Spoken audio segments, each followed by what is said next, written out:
So 1 year ago today, I was laid off from my corporate job, and I didn't fully know what was next. You may have seen the news headlines last year in 2025, where a lot of people were laid off, and I believe layoffs are still going on.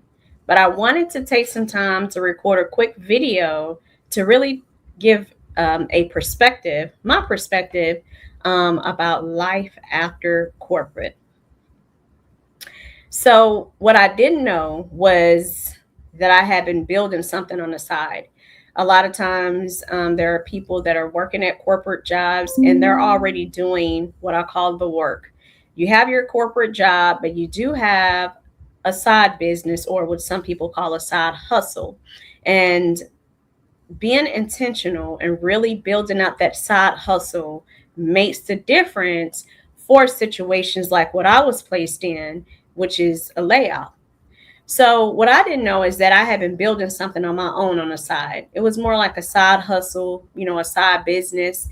And there have been a lot of wins, a lot of challenges, and just different things that I've learned along the way. And so I want to welcome you, everyone, to the Prudent Entrepreneur Podcast, where we help purpose driven entrepreneurs build with clarity, structure, and strategy.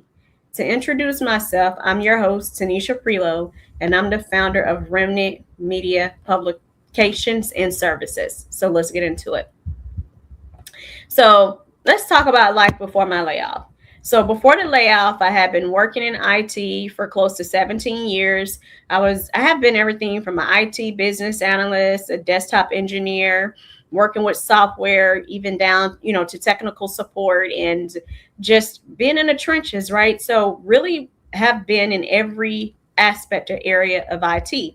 So I was very familiar with structure, with systems, and with problem solving. That's a big thing for people that are in IT or even thinking about pivoting to IT. You definitely need a problem solving mindset. So at the same time, I was building my business closer to those latter years, in my career. I started my business about 3 years ago. So I started it. It was definitely needed, necessary. I did all the things like, getting my LLC, my business name, the branding as far as my logo, everything that was needed, right, for you to begin those foundations with your business.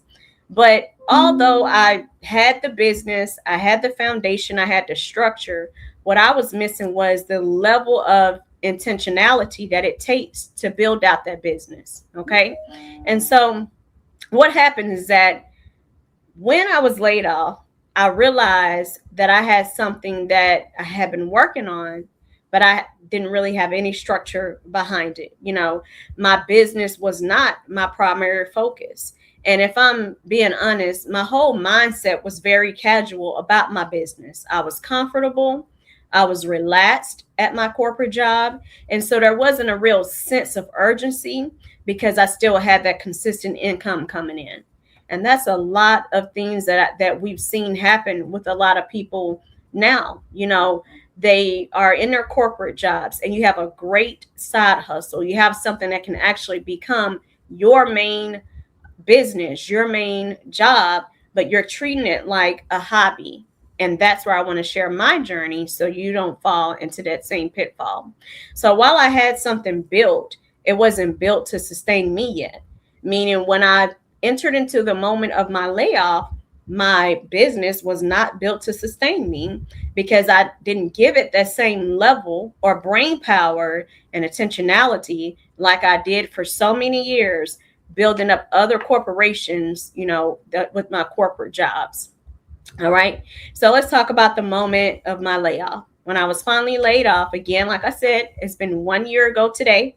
My company went through a reorganization and I was part of that restructuring. We were given a date for our final day. And then, of course, we were provided with the severance. But on my final day, even though I knew, the day was coming because I was given that date, I felt something in me that I didn't think I would feel. And the one word that came to mind for me was grief. It was a lot of grief. I was grieving the loss of something that I had been connected to for years, and that's corporate America. I started working in corporate America when I was 18 years old. I had one job, which was more of a sales and retail, that was for a restaurant. Once I graduated high school, I had someone that came into the restaurant, and she definitely loved my customer service skills. And she was the first person to offer me a corporate job. And I actually began in banking, went to school for computer science, and around 2008 is when I landed my first IT job, and it was just a help desk job, but it was a great open door opportunity for me to pivot into the career field that I had been focusing on. So I had done that for so many years since 2008, and experiencing this layoff recently, right? Last year, the only word that came to mind was grief. I realized that my mind had been tied, very much so, more than I knew, to my corporate job. My identity was tied to the corporate jobs that I had. So again, the word that came to mind was grief, because I was grieving a loss of something that I had been connected to for years. The main thing that surprised me the most, I'll add, is that realizing how dependent I had become on my corporate job. I depended on it because in that moment, I had to be honest with myself. Although I called myself a business owner, I actually had really been treating my business like a hobby. Again, there was no structure, no systems, and really no intentionality. I wasn't intentional about anything. It was actually just being treated, again, like a side hustle. And a lot of us that build these side hustles that we call a side hustle can actually become your main thing and provide you and others with the freedom that's needed. And so those first few days after my final date at the job, I was sad. I was trying to process everything, asking myself what's next, because the truth is that I had been building something that wasn't even built to carry me yet. I'll let that sit in.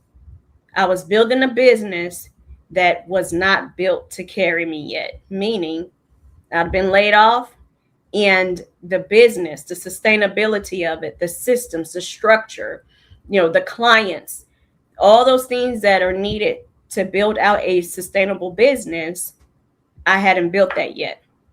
And so I entered into just kind of this season of now what? Now, thankfully, this was around April leading into the summer. My children were out for the summer, so I had a great opportunity to enjoy time off with them for the summer. My husband, of course, he was working. And so it was a great opportunity during that time for me to really slow down and enter into this season of what I just called now what? Like after the layoff, my real question became, now what?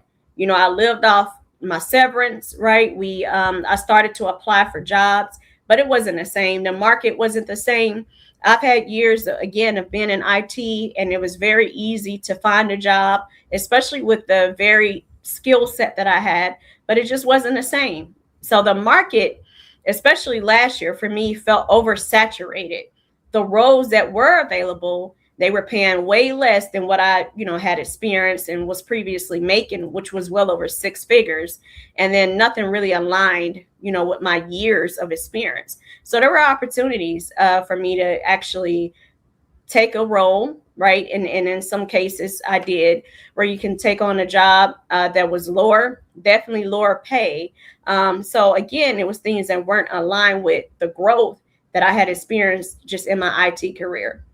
So eventually transitioned from unemployment for a few months, which was very minimum. If anybody had to file for unemployment, that it's not a lot.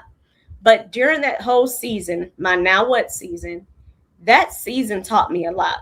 Although it was uncomfortable, it was necessary, because during that time, as a woman of faith, I just continued in my Bible studies. I was praying, and I began to pray for clarity. I had to slow down. I had to really understand, who am I? Not in a faith base. I know who I am in Christ, but who am I as a entrepreneur? What exactly am I building? Why am I building it? And who needs what I have to offer? Getting very streamlined, strategic, and again, intentional about identifying those who, what, when, where, and whys. And then most importantly, my main question was, how can I truly be a prudent entrepreneur?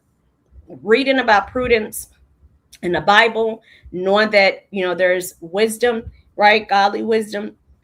I began to really seek God about that. And the clarity began to come. A lot of things began to shift. And my focus was just very straight line. I became less distracted and again, more intentional. I was able to see clearly what God, wanted me to do with my business. There are a lot of things that happen in between. I'll share that in a different recording, just as far as serving others, serving people with my gifts and talents, which really opened up doors and made room for me. But most importantly, it's just a lot of things began to shift.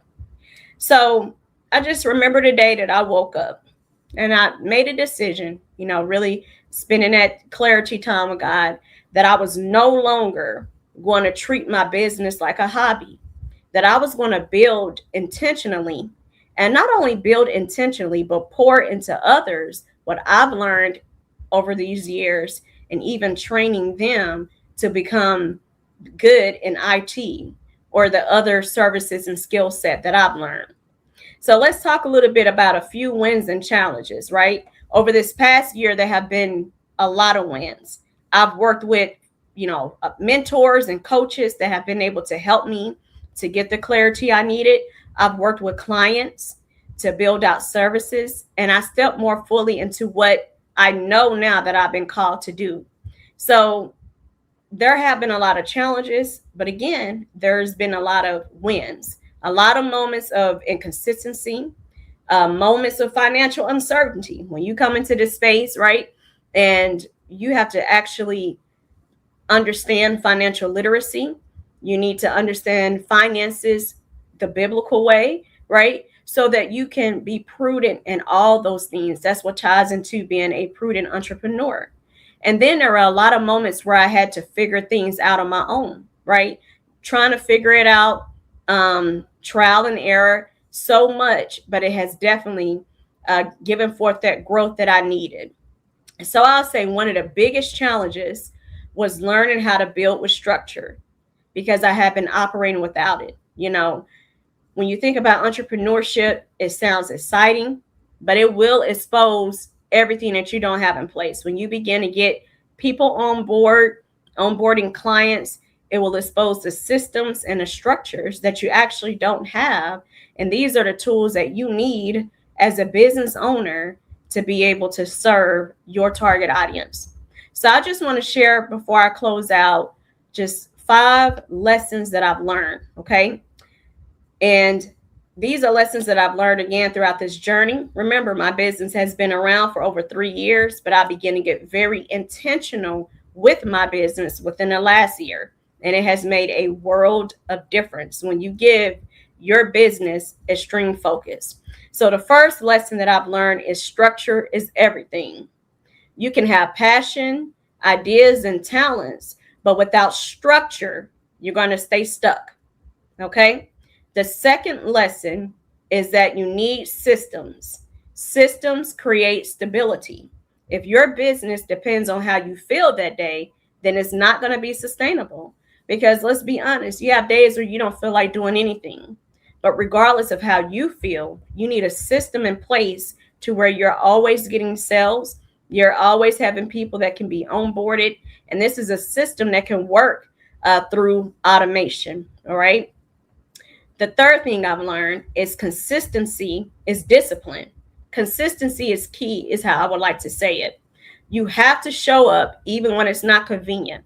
The time where you don't feel like meeting with your client, you don't feel like going out to a networking event or joining a webinar, but that consistency is building discipline in you and in me, right? And that is the key to us being able to be prudent entrepreneurs.